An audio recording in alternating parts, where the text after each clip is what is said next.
Today I'm going to show you how to make a flat white on a Gaggia Classic Pro. This is the newest model with a manual steam wand. So also what I'm going to be using today, a Barista Sette 270 grinder. Really like this grinder, nice fluffy grind. The coffee I'll be using, Maroma's Orfea. It's a nice Italian style bean blend, makes a lot of crema. So let's go ahead and get started. So you always want to leave your portafilter locked in so it's warm. So I've got that. I'm going to take that. Now I've already dialed in my coffee and I know to get about 17 grams, it's 4 seconds on the Sette 270. So I'll just press the button there. Really like this grinder, nice fluffy grinds there. I'm going to use a jack leveler to compress and level out my coffee.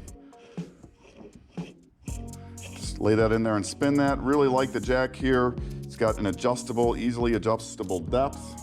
Very nice, easy to use. And you can see, makes a really nice level compression of the coffee there. So we'll lock that in.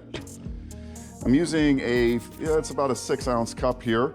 So I'm gonna do a double shot right into there, again with a 17 grams. So to get my shot going, just gonna press the brew button there. And we'll have a look at this come. And I'm looking for 2 ounces, that's about 60 milliliters in my cup. And you can see that really nice, lovely crema dripping out there nicely. You take a look at that stuff. This shot's gonna run about 20, 25 seconds here. And that should be good there. So right from there, I'm gonna turn my steam on right here. It takes about 45 seconds for it to get up to steam temperature. So while that's heating up, I'm gonna use some nice whole milk. I like the whole milk for sweet, creamy flavor.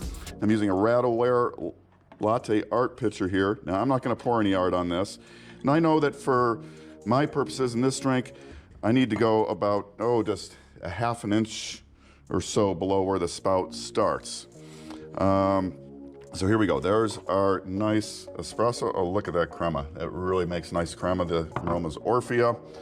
Now a little trick with this, what you can do is try and hit the steam on, or start steaming before the actual steam ready light comes on here.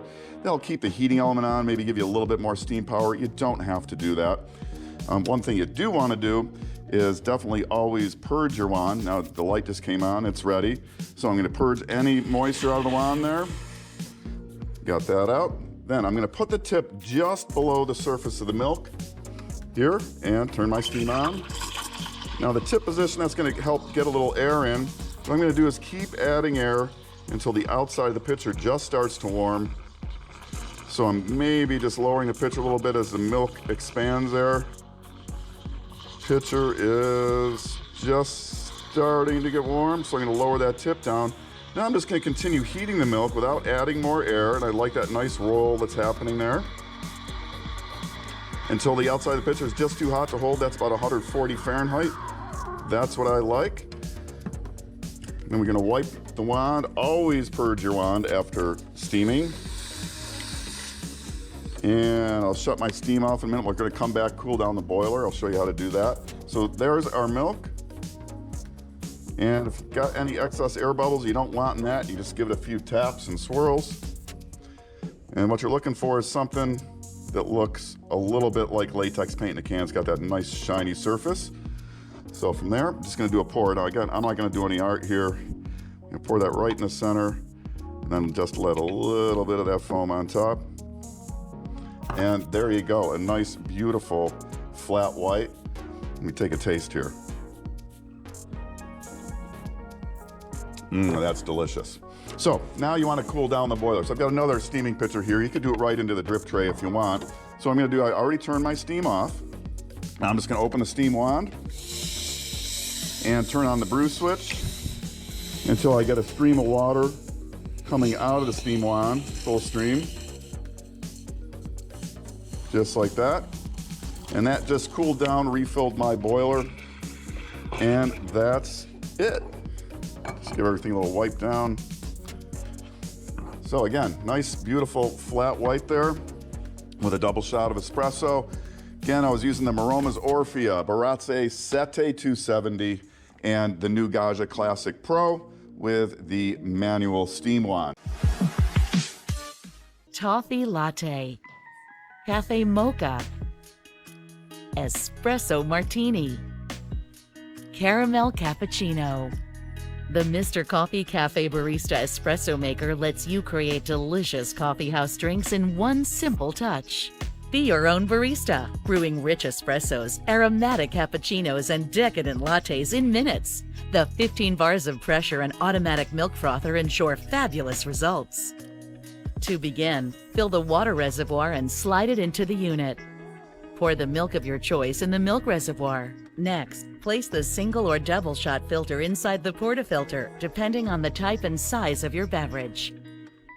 Add the espresso grounds, tamping them down firmly, and attach the portafilter to the unit.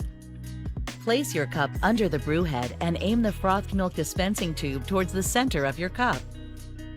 If making espresso, use the height adjustment tray for smaller demi-tasse cups. Adjust the froth amount to match your choice of beverage or foam preference.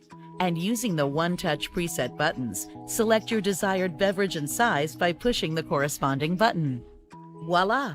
The Mr. Coffee Cafe Barista Espresso Maker does the rest. Mr. Coffee Cafe Barista Espresso Maker, bringing the coffeehouse experience home. The perfect morning coffee starts with freshly ground beans. A shot of espresso that flows like warm honey. And silky microfoam for that barista quality milk. You can now make third-wave specialty coffee at home with ease, with 3-second heat-up time and automatic steam wand. The Bambino Plus, small in size, big on taste. Compact without compromise.